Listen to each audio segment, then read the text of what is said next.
Well, dermatologists are pushing back against an anti-sunscreen movement that's been spreading on social media. CTV's Tony Grace is on the story for us this morning. He joins us now with more. So, Tony, what's going on here?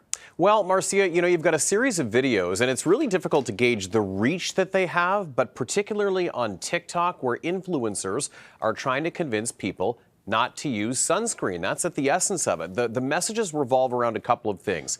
Claims that sunscreen and the substances it's made of are harming skin, claims that sunscreen is more likely to give you cancer than the sun itself, and claims that sunscreen is even depriving people of vitamin D. And then you have a series of videos from some of these influencers, too, that are circulating, purporting to show you DIY methods for making your own sunscreen. People are pouring things like coconut oil and beeswax and other compounds together, claiming to be able to make their own sunscreen that is in some way or somehow safer than the products that are endorsed by dermatologists. So needless to say, that has dermatologists pushing back, saying that, this is misinformation.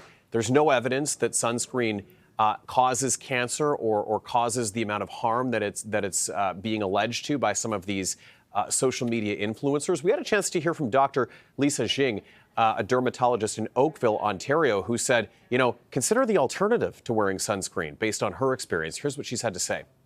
I think one thing when these topics come up is people forget, what the alternative is. It's that people die from skin cancers induced by sun damage all the time. I personally, every single day, treat facial skin cancers. Lots of melanoma patients come through my clinic, and people die, unfortunately, from these very, very preventable skin cancers. Marcia, something else that the dermatologists are pushing back on is the choice by social media influencers to use the word chemicals when they describe what's in sunscreen in a way that makes it sound perhaps scarier than it actually is in scientific reality. They point out that, chemicals are in almost everything. It's a broad scientific term. And that when you talk about compounds in sunscreen that could be dangerous to the point of being poisonous, you'd have to have incredibly high doses of them.